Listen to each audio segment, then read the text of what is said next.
देखो question discussion में आज हम लोग स्टार्ट कर रहे हैं एचसीवी का मैग्नेटिक इफेक्ट ऑफ करंट, मतलब मैग्नेटिज्म का जो दूसरा सेक्शन आपको बुक में मिलेगा उसके क्वेश्चन पे है ना हम लोग डिस्कस कर रहे हैं। हर टाइप का एक एक क्वेश्चन आपके सामने बताया जा रहा है और बाकी सब क्वेश्चन आपके प्रैक्टिस के लिए आपको छोड़ा जाएगा, तो उसको खुद से करना है। और मेन इफेक्ट जैसा कि बैचेज में भी आपको बताया गया, सबसे ज्यादा बात तो इस बात पे ध्यान रखना है कि आपका डायरेक्शन का कंसेप्ट कैसे चलता है। ठीक है, डायरेक्शन के बारे में सोचिए, समझिए, फिर आगे बढ़िए। पहला क्वेश्चन है using the formula F equals to Q V cross B and B is equals to mu naught I by 2 pi r, so that the SI unit of magnetic field B and the permeability constant mu naught may be written as। अब तुम देखो, ये तो unit and dimension का question हो गया। अगर आप क्वेश्चन का फर्स्ट लेंगे, फर्स्ट में आपके पास लिखा हुआ है, एक तरह से बोलो तो ये लिखा है B Q V sine theta, B Q V sine theta. अब आपको भी पता है कि साइन थीटा ये होता है हम लोग का डायमेंशनलेस, डायमेंशनलेस बोलो तो 1। तो अगर आप यहाँ पे p का यूनिट या डायमेंशन निकालना चाहते हैं तो f बाई क्यू इंटू भी लिखो, f बाई क्यू इंटू भी लिखो। फोर्स को आप लिख सकते हैं न्यूटन, और नीचे जो चार्ज है उसको आप लिख सकते हैं ampere into time, ampere into time, ampere into time. तो अभी हमको यूनिट लिखना है तो हम यहाँ सेकंड लगा देंगे, एम्पियर इंटू सेकंड। और वेलोसिटी में आप लिख सकते हैं मीटर पर सेकंड। अब ये देखिए, ये दोनों सेकंड कट गया तो आपके पास ये बचा newton divided by ampere metre. आप लिख सकते हैं न्यूटन पर एम्पियर पर मीटर। ये हमारे मैग्नेटिक फील्ड इंडक्शन का एसआई यूनिट है। इसी का दूसरा नाम आप लिखते हो tesla, represented by T, tesla. अब आप अगर बी को यूज करो तो आपके पास सेकंड इक्वेशन है B is equals to mu naught current I, mu naught I by 2 pi r. अब यहां से तुम अगर चलोगे तो ये जो हमारा 2 पाई कांस्टेंट है, न्यूमेरिकल कांस्टेंट, ये हमारा डायमेंशनलेस होगा, 1 है। तो आपके पास अगर म्यू नॉट यहां से लिखना पड़ा तो आप लिखेंगे B field into distance divided by current. अब बेफील्ड का यूनिट आपके पास है न्यूटन पर एम्पियर पर मीटर। अब बगल में रेडियस है, कहने का मतलब मीटर है, और नीचे में करंट है, कहने का मतलब एम्पियर। तो ये मीटर -1 से ये मीटर कट गया और आपके पास जो बचा वो है न्यूटन एम्पियर पे पावर -2। तो ये हम लोग के एप्सिलॉन नॉट का न्यूटन और एम्पियर में वैल्यू है। आप अगर पूरा ऐसा यूनिट लिखना चाहते हैं तो आप न्यूटन के लिए लिख सकते हैं केजी, मीटर पर सेकेंड स्क्वायर, और साथ में एम्पियर पे पावर -2 लिख सकते हैं। तो ऐसे करके आप यूनिट डायमेंशन सब कुछ है ना यहाँ से निकाल सकते हैं। ठीक है, ध्यान रखिएगा। ये फर्स्ट क्वेश्चन।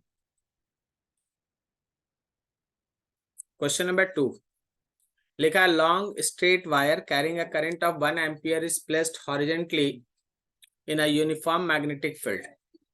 देखो, ये हॉरिजॉन्टल डायरेक्शन में करंट कैरिंग कंडक्टर है जो करंट आई को कंडक्ट करता है, लेकिन बाहर से एक एक्सटर्नल बी फील्ड लगा हुआ है, और वो एक्सटर्नल बी फील्ड परपेंडिकुलरली हम लोग की तरफ आ रहा है, बोर्ड से बाहर निकल रहा है, हम लोग की तरफ आ रहा है।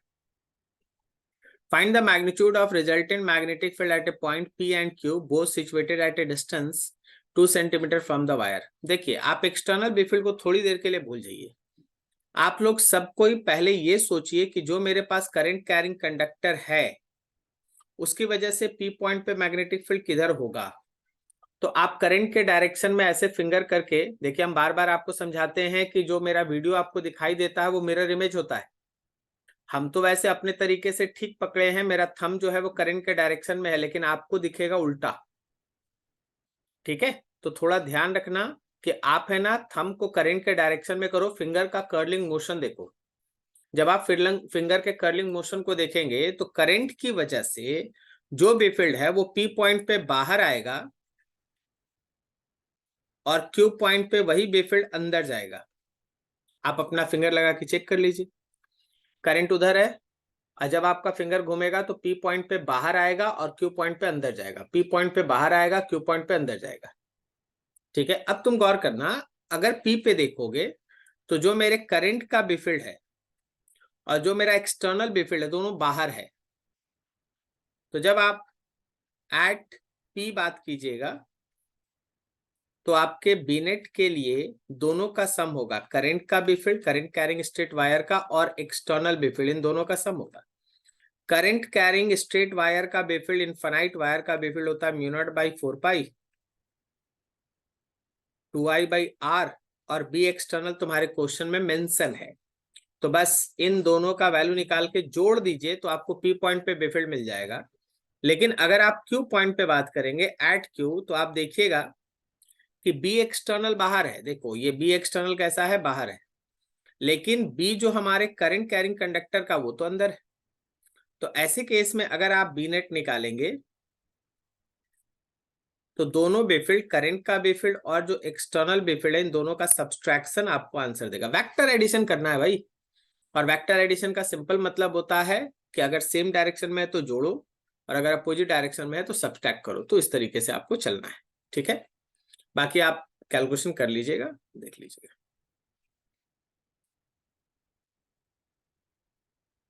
क्वेश्चन नंबर 3 लिखा है long straight wire of radius R, just a minute, थोड़ा चार्ज में लगा दे लैपटॉप।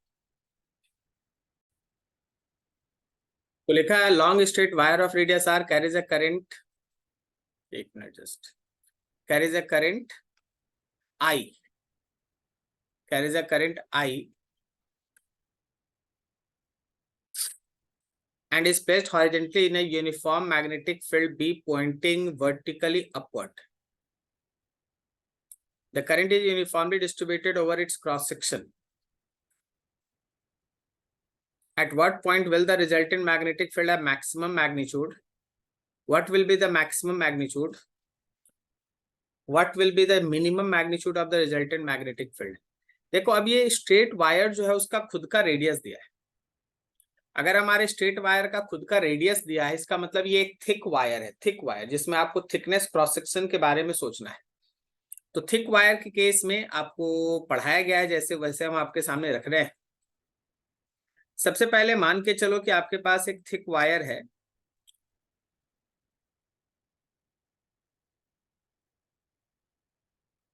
फिगर पे सब खेल है, सो फिगर को जरा ध्यान से समझना जैसे हम बता रहे हैं।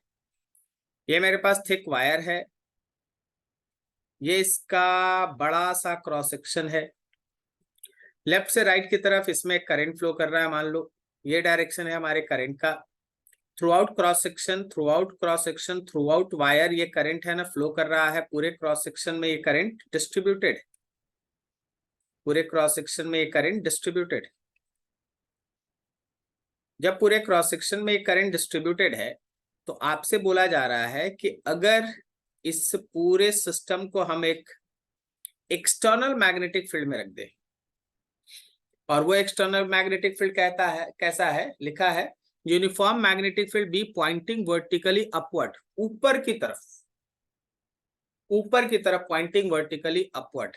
तो मान लीजिए हम एक्सटर्नल मैग्नेटिक फील्ड को आपके सामने दिखा रहे हैं, और वो हम इस ग्रीन लाइन से आपको एक्सटर्नल मैग्नेटिक फील्ड दिखा रहे हैं। ये एक्सटर्नल मैग्नेटिक फील्ड है भाई, ध्यान रखिएगा, ये एक्सटर्नल मैग्नेटिक फील्ड है, पूरे रीजन में इस तरह से वर्टिकली अपवर्ड। अब आप सोचिए कि एक्सटर्नल मैग्नेटिक फील्ड है, यहाँ पे करंट मेरा आई कंडक्ट हो रहा है, और करंट जब उधर से निकल रहा है तो मेरे इस कंडक्टर के सरफेस पे भी तो मैग्नेटिक फील्ड होगा ना, कंडक्टर के सरफेस पे भी मैग्नेटिक फील्ड होगा। अब हम जो फिगर बना रहे हैं उसको बहुत ध्यान से देखिएगा, हम आपको क्रॉस सेक्शनल व्यू इसका दिखाते हैं। आप इसका क्रॉस सेक्शनल व्यू बनाइए, क्रॉस सेक्शनल व्यू इसका कैसा, तो देखो हम थोड़ा बड़ा करके क्रॉस सेक्शन बनाते हैं। इस सही नहीं बना जगह, हमको थोड़ा जगह चाहिए। हम लोग इसका एक बड़ा सा क्रॉस सेक्शनल व्यू ऐसे ड्रॉ करते हैं। चलिए ठीक है, ये रहा, ये है मेरा क्रॉस सेक्शनल व्यू। अब इस क्रॉस सेक्शनल व्यू में यू कैन इमेजिन कि जो आपका करंट है, जो आपका करंट है वो बाहर आ रहा, आपकी तरफ आ रहा है, जैसे हम लोग बैठे हैं ना, हम लोग की तरफ आ रहे हैं। तो अगर ये करंट तुम्हारी तरफ आ रहा है तो अपने राइट हैंड में थंब को बाहर निकालो और फिंगर्स को कर्ल करो। क्या ये फिंगर तुमको एंटी क्लॉकवाइज घूमता दिखाई दे रहा है, एंटी क्लॉकवाइज? तो जो डायरेक्शन मेरे एंटी क्लॉकवाइज फिंगर का है वो डायरेक्शन यहाँ पे एग्जिस्ट करने वाले मैग्नेटिक फील्ड इंडक्शन का है। तो इस वजह से अगर कोई पॉइंट हॉरिजेंटल पॉइंट है, यहाँ पे है, मान लो जैसे यहां से यहां हम पॉइंट बात कर रहे हैं, तो इस पॉइंट पे जो मैग्नेटिक फील्ड होगा वो होगा वर्टिकली अपवर्ड, है ना। चलो ये मैग्नेटिक फील्ड है वर्टिकली अपवर्ड। अगर कोई पॉइंट यहां है तो वहां पे मैग्नेटिक फील्ड होगा हॉरिजेंटल। ये सब हम कंडक्टर के सरफेस पे बात कर रहे हैं। अगर कोई पॉइंट यहां है तो यहाँ पे मैग्नेटिक फील्ड है वर्टिकली डाउनवर्ड। अगर कोई पॉइंट यहां है तो यहाँ पे मैग्नेटिक फील्ड है टुवर्ड्स राइट। ये मेरे कंडक्टर का अपना बी फील्ड है। जो करंट कैरिंग कंडक्टर है ना उसका अपना बी फील्ड है। ये करंट कैरिंग कंडक्टर का ये अपना बी फील्ड है। करंट कैरिंग कंडक्टर का ये अपना बी फील्ड है। और सरफेस पे इस बी फील्ड का फॉर्मूला आप लोग को याद होना चाहिए था, mu naught by 4 pi 2I by उसका अपना रेडियस। और अपना रेडियस क्वेश्चन में स्मॉल आर मेंशन है तो हम स्मॉल आर ही लिखेंगे। Mu naught by 4 pi 2I by r, ये सरफेस पे उसका मैग्नेटिक फील्ड है। यहाँ रेडियस है स्मॉल आर। पूरे कंडक्टर से आउटवर्ड करंट ऐसे बाहर आ रहा है तो कंडक्टर के सरफेस पे जो मैग्नेटिक फील्ड इंडक्शन एग्जिस्ट करेगा वो मैग्नेटिक फील्ड इस तरीके से होगा। वैल्यू ये रहेगा, ठीक है। Mu naught by 4 pi 2I by r. Clear है। अब सोचो कि इस रीजन में एक एक्सटर्नल मैग्नेटिक फील्ड है जो वर्टिकली अपवर्ड है। उस एक्सटर्नल मैग्नेटिक फील्ड को हमें ना आपके सामने अभी थोड़ा ब्लूइश टाइप रंग से दिखा रहे हैं। देखिए ये एक्सटर्नल मैग्नेटिक फील्ड, ये वर्टिकली अपवर्ड है। एक्सटर्नल मैग्नेटिक फील्ड हर जगह है, वर्टिकली अपवर्ड है, हर जगह है, वर्टिकली अपवर्ड है। ये एक्सटर्नल मैग्नेटिक फील्ड। अब जरा इस एक्सटर्नल मैग्नेटिक फील्ड को पकड़ो। अगर हम इस एक्सटर्नल मैग्नेटिक फील्ड को पकड़ते हैं तो मेरे पास डिस्कशन के लिए 4 अलग अलग पॉइंट है कंडक्टर के सरफेस पे। एक ए पॉइंट है, एक बी पॉइंट है, एक सी पॉइंट है और एक डी पॉइंट है। अब तुम सोचो, स्मॉल डी, अब तुम सोच के बताओ कि इसमें किस पॉइंट पे मैग्नेटिक फील्ड मैक्सिमम होगा। कंडक्टर के सरफेस के किस पॉइंट पे मैग्नेटिक फील्ड मैक्सिमम होगा। तो जरा ए को गौर से देखिए। क्या ए पे कंडक्टर के मैग्नेटिक फील्ड का डायरेक्शन और जो एक्सटर्नल मैग्नेटिक फील्ड है उसका डायरेक्शन सेम है। तो इस पॉइंट ए पे आपका नेट मैग्नेटिक फील्ड मैक्सिमम होगा और वो होगा कितना। तो कंडक्टर के सरफेस वाला मैग्नेटिक फील्ड को एक्सटर्नल मैग्नेटिक फील्ड के साथ ऐड कर दीजिए। और सरफेस का मैग्नेटिक फील्ड कैसे लिखेंगे तो ये ऊपर में दिखाया गया है, mu naught by 4 pi 2I by r. अब आप सी पॉइंट पे पकड़िए। सी पॉइंट को देखिए ध्यान से। यहाँ पे कंडक्टर का जो अपना मैग्नेटिक फील्ड है और जो एक्सटर्नल मैग्नेटिक फील्ड है दोनों अपोजिट में है। कंडक्टर का अपना मैग्नेटिक फील्ड और एक्सटर्नल मैग्नेटिक फील्ड दोनों क्या है, अपोजिट में। और अपोजिट में होने से ये वो पॉइंट है, सी पॉइंट वो पॉइंट है जहां मिनिमम मैग्नेटिक फील्ड होगा। और इसके लिए आप क्या करेंगे कि जो हमारे अब कंडक्टर का फील्ड बड़ा है कि एक्सटर्नल फील्ड बड़ा, वो तो कैलकुलेशन का मैटर है, लेकिन जो बड़ा होगा उसमें से छोटे वाले को माइनस कर लेना।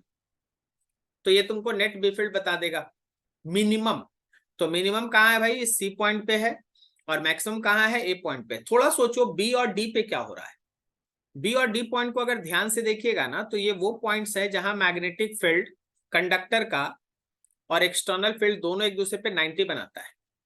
तो चाहे आप बी पॉइंट पे फील्ड का बात करें मैग्नीट्यूड वाइज या डी पॉइंट पे मैग्नीट्यूड वाइज फील्ड का बात करें, यहाँ का नेट मैग्नेटिक फील्ड होगा अंडर रूट कंडक्टर के मैग्नेटिक फील्ड का स्क्वायर सरफेस वाला और साथ में जो एक्सटर्नल मैग्नेटिक फील्ड है उसका स्क्वायर। दोनों का स्क्वायर रूट करोगे तो आंसर आएगा। ठीक है, तो ये तरीका है जैसे हम लोगों का चीज चलता है। क्लियर है। थोड़ा दिमाग रखना, बहुत अच्छा क्वेश्चन है। कंडक्टर जब हमारे करंट पूरे थ्रू आउट क्रॉस सेक्शन से पास करेगा तो इसके सरफेस पे जो मैग्नेटिक फील्ड होता है वो मैक्सिमम मैग्नेटिक फील्ड कंटेन करता है। लेकिन अगर कोई एक्सटर्नल मैग्नेटिक फील्ड लग जाए तो हम लोग को सोचना पड़ेगा कि इसका वेक्टर सम कैसा आता है। ठीक है, चलो बहुत बढ़िया, आगे बढ़ते।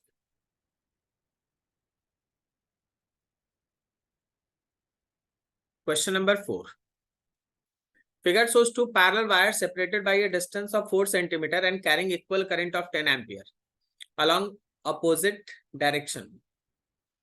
Find the magnitude of the magnetic field B at a point A1, A2, A3 and A4. देखिए सब खेल मैग्नेटिज्म में है ना, डायरेक्शन का होता है। हम तो आपको बस एक ही बात बोलेंगे कि कंडक्टर से अगर r distance away magnetic field लिखना, वो भी इनफाइनाइट लॉन्ग कंडक्टर है, तो अगर r distance away magnetic field लिखना है तो वो सीधा सीधा फॉर्मूला चलता है mu naught by 4 pi 2i by distance r। ठीक है, ये कंडक्टर से r distance away magnetic field का फॉर्मूला है, आपको इसको यूज करना है। लेकिन इसको यूज करने में मेन चीज होता है वो डायरेक्शन, क्योंकि यहाँ दो दो कंडक्टर है, दोनों कंडक्टर को लेके आपको सोचना है। तो हम डायरेक्शन पे ही फोकस है और उसी के हिसाब से मेरा फिगर बन रहा है। थोड़ा हम बड़ा फिगर बनाएंगे ताकि है ना चीजों को और क्लियर बता सके। सब डायरेक्शन का खेल है।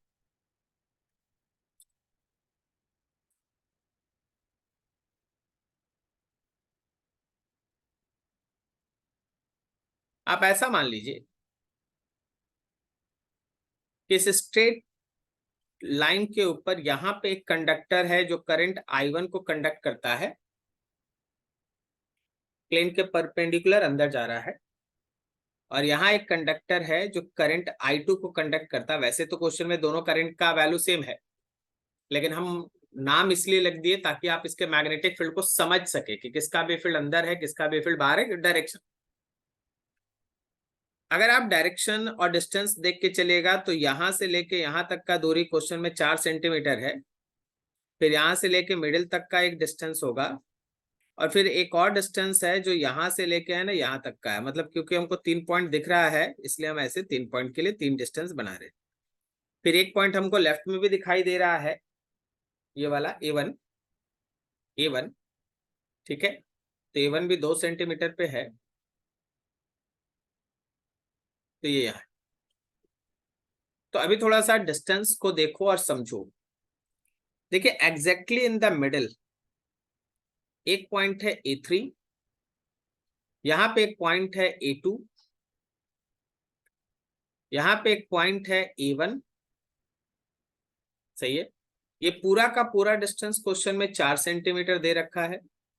ये वाला डिस्टेंस आपका 2 सेंटीमीटर हो जाएगा, ये वाला डिस्टेंस 1 सेंटीमीटर होगा, और ये डिस्टेंस 2 सेंटीमीटर होगा। सही है, बिल्कुल। अब यहाँ पे देखिएगा ध्यान से, एक और पॉइंट है ऊपर है, लेकिन पहले इस फिगर को, वो A4 पॉइंट है, वो भी कितना दूर है, तो 2 सेंटीमीटर दूर है। यहां से A4 है 2 सेंटीमीटर की दूरी पर, ये है A4, A4, this is 2 centimetre. देखिए सबसे पहले आप दोनों ही करंट का अपना अपना मैग्नेटिक फील्ड का डायरेक्शन सोचिए। जब आप मैग्नेटिक फील्ड का डायरेक्शन सोचिएगा ना, तब फिर आगे का कैलकुलेशन स्टार्ट होगा। I1 करंट जो अंदर जा रहा था, जब आप थंब को अंदर रख के फिंगर को घुमाते हैं ना, तो फिंगर आता है क्लॉकवाइज। थंब को अंदर रखना है और फिंगर को घुमाना है, तो फिंगर घूमेगा क्लॉकवाइज। तो हम पहले यहाँ पे एक जनरल कंसेप्ट आपके सामने ड्रॉ करें।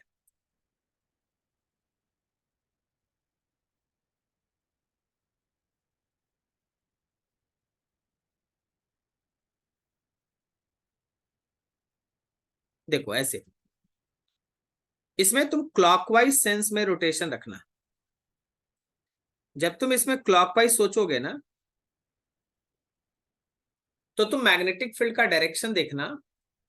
हम जो इसका मैग्नेटिक फील्ड बना रहे हैं, इसका मैग्नेटिक फील्ड बना रहे हैं, थोड़ा कलर डीप कर देते हैं। इसका मैग्नेटिक फील्ड जो बना रहे हैं उसको देखना, समझना। क्या इसके क्लॉकवाइज सेंस में घूमने की वजह से A2 पे मैग्नेटिक फील्ड नीचे आएगा? बिल्कुल आएगा।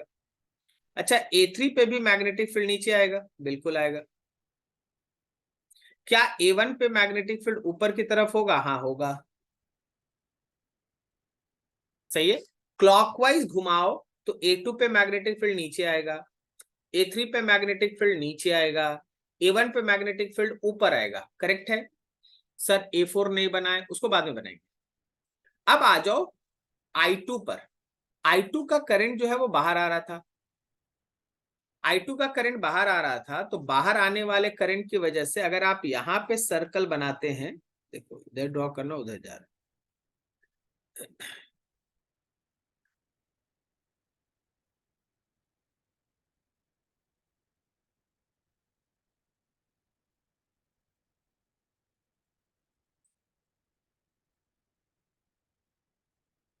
रुक जा भाई।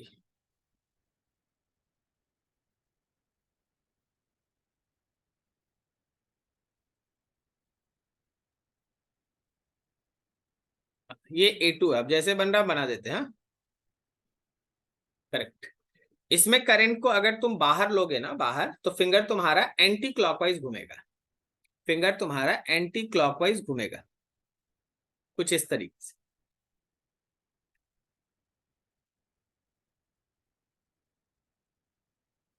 ऐसा। और इसके एंटी क्लॉकवाइज सेंस को अगर तुम दिमाग में रखोगे, एंटी क्लॉकवाइज सेंस को, तो उस वजह से जो मैग्नेटिक फील्ड बाकी जगह क्रिएट होगा, हम उसको थोड़ा अलग कलर दिखाना चाह रहे हैं, चलिए ये रहा। ठीक है। उस वजह से जो मैग्नेटिक फील्ड क्रिएट होगा, तुम देखोगे कि वो A3 पे नीचे की तरफ आ रहा है, A3 पे नीचे की तरफ आ रहा है। देखो ये A3 पे नीचे, वो A2 पे भी नीचे है, और वो A1 पे भी नीचे, A1 पे नीचे। नामकरण कर लीजिए। जो मेरा ग्रीन वाला था वो सब था B field due to first current, this is B field due to first current, and this is B field due to current, first current. और जो मेरा ब्राउन कलर वाला है वो बेफिल्ड है सेकंड करंट का, ये बेफिल्ड है सेकंड करंट का, ये बेफिल्ड है सेकंड करंट का। अब आप देखिए कि अगर आप A1 पे नेट फील्ड निकालना चाहते हैं, अगर आप A1 पे कैलकुलेशन करना चाहते हैं, तो दोनों ही मैग्नीट्यूड में दोनों का एट पॉइंट A1 आपको दिखेगा दोनों का मैग्नेटिक फील्ड अपोजिट डायरेक्शन में है। तो बी नेट अगर तुम निकालोगे तो दोनों का सब्सट्रैक्ट करना पड़ेगा। ऑब्वियसली यहाँ पे B1 बड़ा होगा क्योंकि वो करंट के नजदीक है, और B2 छोटा होगा, करंट दूर है, तो माइनस करो। अगर तुम बात करोगे एट पॉइंट A2, आपको दोनों बेफिल्ड सेम डायरेक्शन में मिलेगा, दोनों बेफिल्ड डाउनवर्ड मिल रहा है। तो वैसे केस में अगर तुम बी नेट निकालोगे तो 1 और 2 के मैग्नेटिक फील्ड को सम करना। बस ध्यान से डिस्टेंस जब 1 का लिख रहे हो तो 1 के हिसाब से 1 कंडक्टर से लेना, और जब B2 लिख रहे हो तो 2 से डिस्टेंस होगा उसको लेना। और सेम अगर आप एट पॉइंट A3 बात करते हैं, फिर से दोनों मैग्नेटिक फील्ड एक ही तरफ है, तो आप दोनों मैग्नेटिक फील्ड को ऐड कर लो। B1 और B2 इन दोनों को क्या करना है, ऐड कर लेना है। तो सर अब बच गया है मेरा ऊपर वाला A4। A4 में थोड़ा सा आपको फिगर और कंसेप्ट को और अच्छा रखना होगा। A4 को जब आप कंडक्टर 1 और 2 से मिलाते हैं, चलिए हम लोग कंडक्टर 1 से मिलाते हैं और कंडक्टर 2 से भी मिलाते हैं इसको, तो आपको कुल मिला के एक ऐसा ट्रायंगल मिलेगा जिसमें देखिएगा ध्यान से, ये 2 सेंटीमीटर है, ये वाला एज लेंथ 2 सेंटीमीटर है, बेस भी 2 सेंटीमीटर है। तो क्या ये एंगल यहाँ पे 45 डिग्री होगा, 45? तो ये एंगल भी 45 होगा। सिमिलरली इधर का भी ये एंगल जो है वो 45 होगा, और बाकी तो इधर भी एंगल 45 है। इससे क्या हुआ ना कि जब आप 45 डिग्री एंगल बना चुके हो, तो मेरे कहने का मतलब है कि ये जो एक लाइन है, इस लाइन को हम मान लीजिए एक्स लाइन कह देते हैं, और ये जो लाइन मेरा वाई लाइन है, ये दोनों आपस में 90 है। जब हम लोग I1 करंट का मैग्नेटिक फील्ड बनाएंगे तो वो क्लॉकवाइज सेंस में होगा, क्लॉकवाइज सेंस में होगा। तो अगर मेरा ये डिस्टेंस जो एक्चुअली 2√2 डिस्टेंस आ रहा है, 2√2 आ रहा है, मेरा मैग्नेटिक फील्ड इस 2√2 के परपेंडिकुलर डायरेक्शन में होगा, 2√2 के परपेंडिकुलर डायरेक्शन में होगा मेरा मैग्नेटिक फील्ड। मतलब इसका अगर हम लोग कंडक्टर 1 का मैग्नेटिक फील्ड का डायरेक्शन बनाएं तो वो डायरेक्शन इधर है,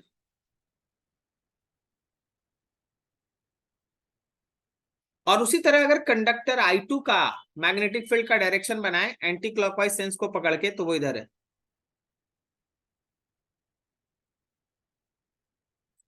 तो उस A4 पॉइंट पे ये है मेरा मैग्नेटिक फील्ड सेकंड कंडक्टर का, ये मैग्नेटिक फील्ड है फर्स्ट कंडक्टर का, उन दोनों के बीच का टोटल एंगल 90।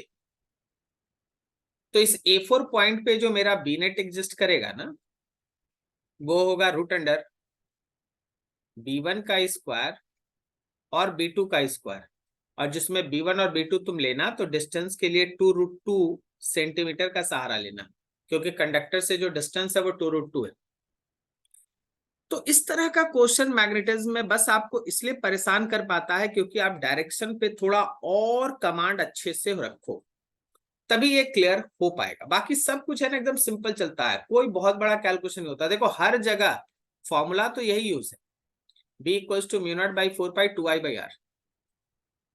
आर क्या लेना है, तो जिस पॉइंट का बात कर रहे हो उसका कंडक्टर से जो दूरी होगा वो लेना है, और बाकी अपना डायरेक्शन सोच लीजिए, डायरेक्शन से कहाँ एडिशन होना, कहाँ सब्सट्रैक्शन होना, कहाँ 90 का कंसेप्ट लगना है, वो वेक्टर एडिशन। ठीक है, चलिए बढ़िया, आगे बढ़ते हैं।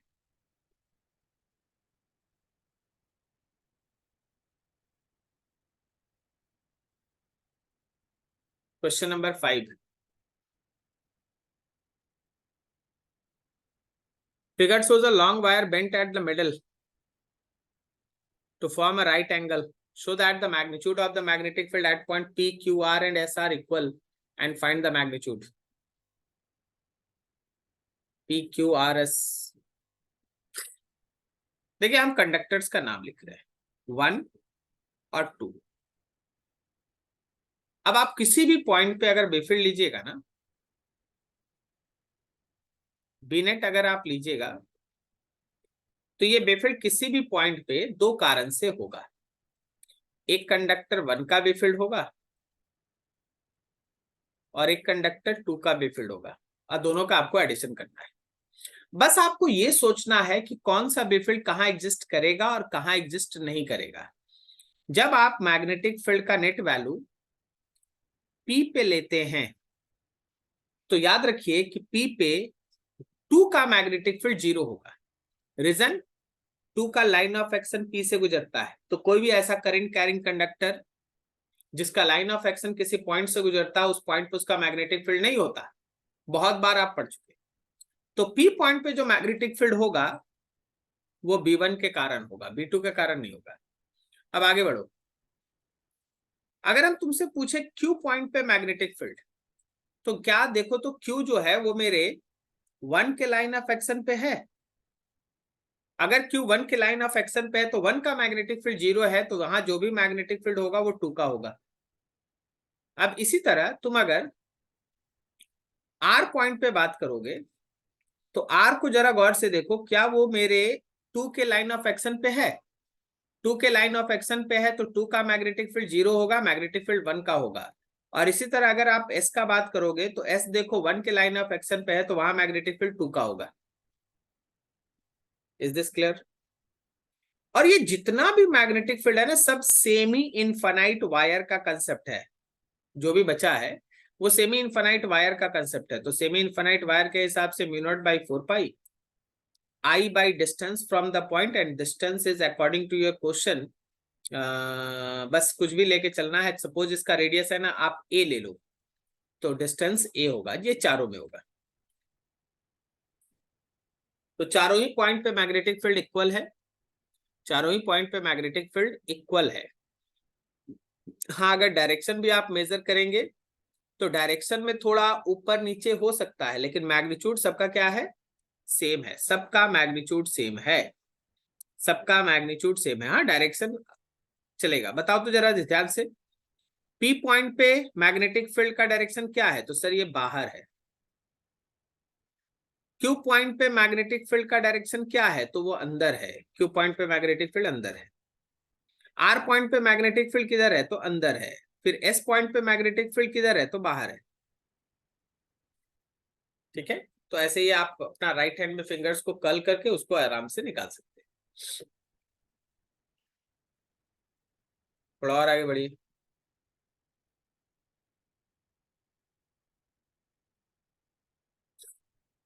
Consider a straight piece of length x of the wire carrying a current I. Let P be a point on the perpendicular bisector of the piece, situated at a distance d from its middle point, so that for d much greater than x, the magnetic field at P varies as 1 by d square, whereas for d much less than x, it varies at 1 by d.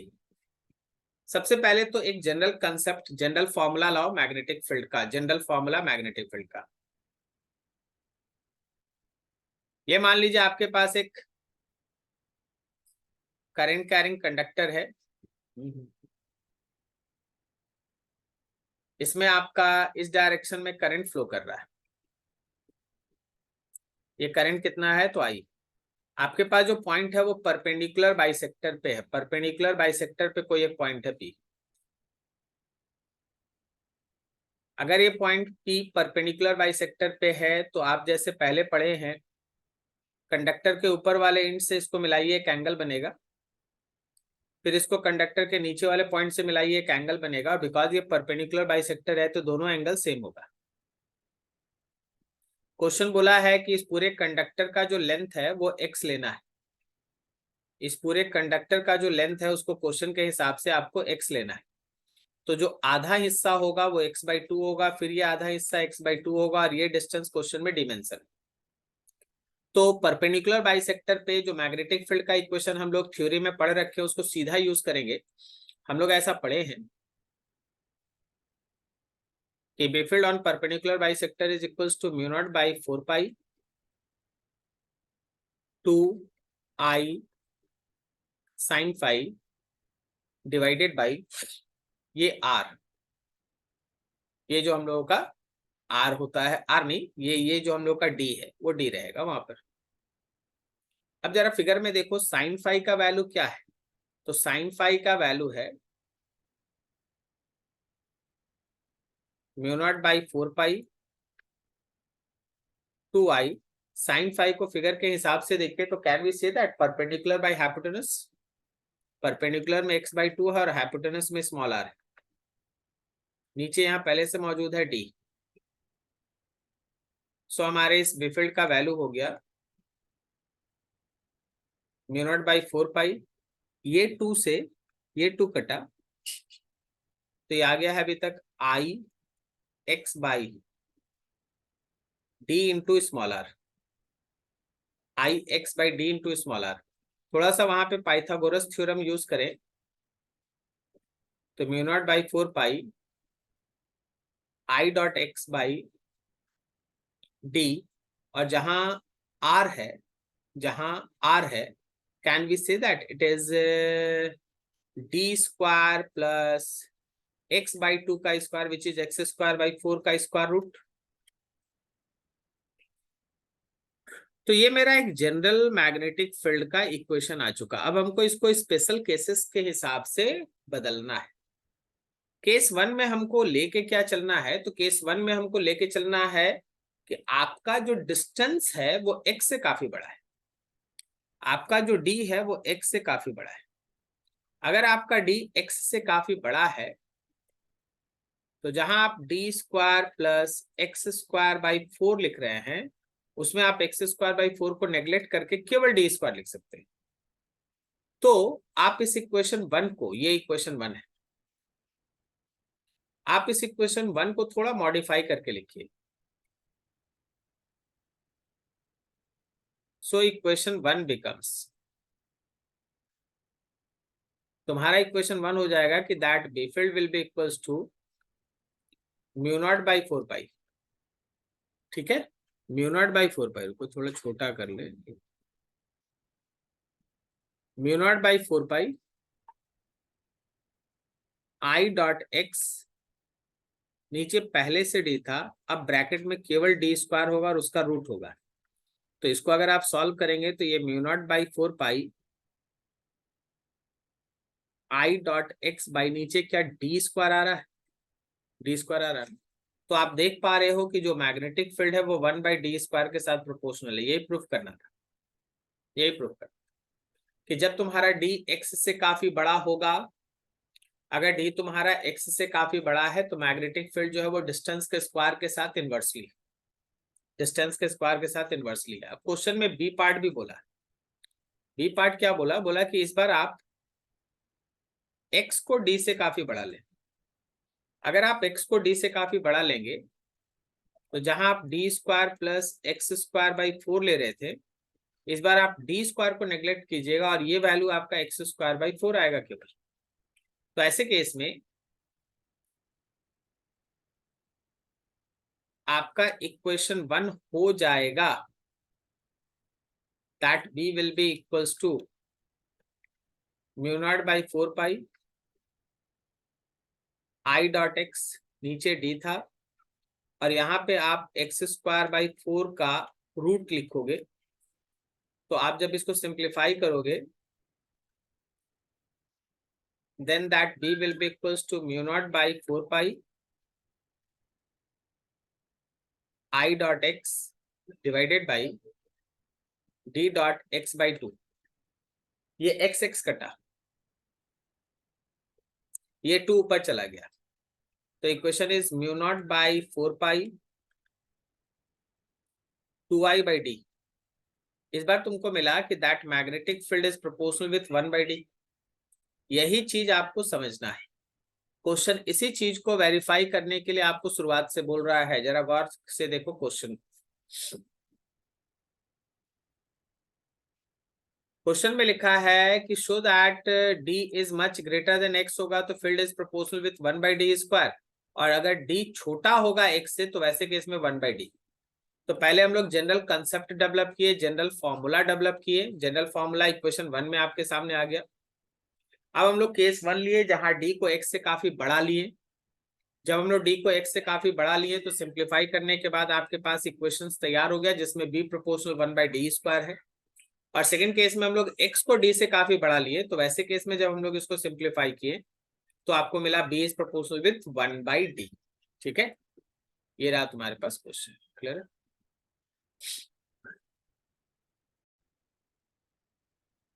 चलो next question पे आगे बढ़ते हैं।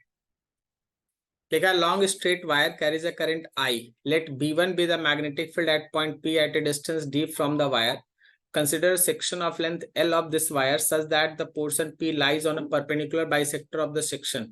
Let B2 be the magnetic field at this point due to this section only. Find the value of D by L so that B2 differs from B1 by 1%. Question के हिसाब से चलो, तुम्हारे पास है एक इनफाइनाइट लॉन्ग वायर, ये infinite long wire है।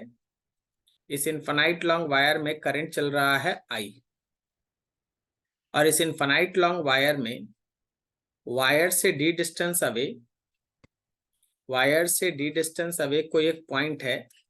मान लीजिए इस पॉइंट का वैल्यू हम लोग है ना P लिख देते हैं। तो इस P पॉइंट पे पूरे वायर के कारण जो मैग्नेटिक फील्ड एग्जिस्ट कर रहा है वो हमारा B1 का वैल्यू होगा इनफाइनाइट वायर में म्यू नॉट बाई 4 पाई, सीधा सीधा 2i बाई इस डिस्टेंस को मान लो आपके पास d है, ये डिस्टेंस d है। अब क्वेश्चन क्या बोला, क्वेश्चन बोला कि देखिए आपको है ना इस बार वायर का पूरा इनफाइनाइट वायर नहीं लेना है, आपको इस वायर में से कुछ x पोर्शन हम लोगों को फाइंड आउट करना है। ये आपको L पोर्शन फाइंड आउट करना है, L पोर्शन लेना है। और ये L पोर्शन कुछ इस तरीके से लेना है कि मेरा जो पॉइंट है वो इसके परपेंडिकुलर बाइसेक्टर पे आए। कहने का मतलब इसको जब आप इससे मिला दें या फिर नीचे वाले पॉइंट को जब आप इससे मिला दें तो ये पॉइंट जो है उसको परपेंडिकुलर बाइसेक्टर पे आए। तो परपेंडिकुलर बाइसेक्टर पे आपको पता है कि ये दोनों एंगल बराबर होता है, और हम लोग अगर उस केस में बेफिल्ड लिखें तो तुम्हारे b का वैल्यू हो गया mu naught by 4 pi 2i sine phi, और नीचे में आएगा d। तो आप यहाँ पे लिखेंगे mu naught by 4 pi 2i। अब साइन फाई का वैल्यू देखो, साइन फाई के लिए ये परपेंडिकुलर हो गया हम लोग का l/2 और ये हाइपोटेनस हो गया √l²/4 और प्लस d²। तो यहाँ पे हो गया हम लोगों का परपेंडिकुलर l/2 और फिर हाइपोटेनस में लिख दिया हम लोग √l²/4 और प्लस d², और नीचे तो d है ही, नीचे तो d है ही।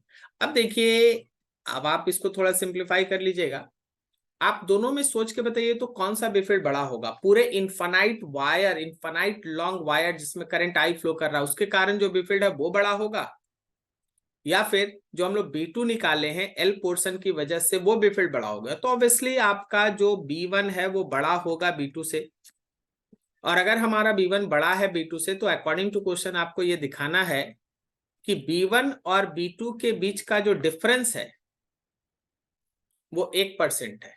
तो डिफरेंस निकालो, उसको B1 से डिवाइड करो, मल्टीप्लाइड विथ 100 करो, और इसको 1% की वजह से 1 से इक्वेट करो। तो B1 और B2 का जो ऊपर में डाटा है उसको पुट कीजिए, पूरे इस इक्वेशन में पुट कीजिए, और फिर इस पूरे इक्वेशन को सिंप्लीफाई करके आपको d/l का वैल्यू बताना है। तो ये कैलकुलेशन आपको खुद से करना है, पूरे इस इक्वेशन को सिंप्लीफाई करके आपको d/l का वैल्यू बताना है। ठीक है, सॉल्व करना है खुद से।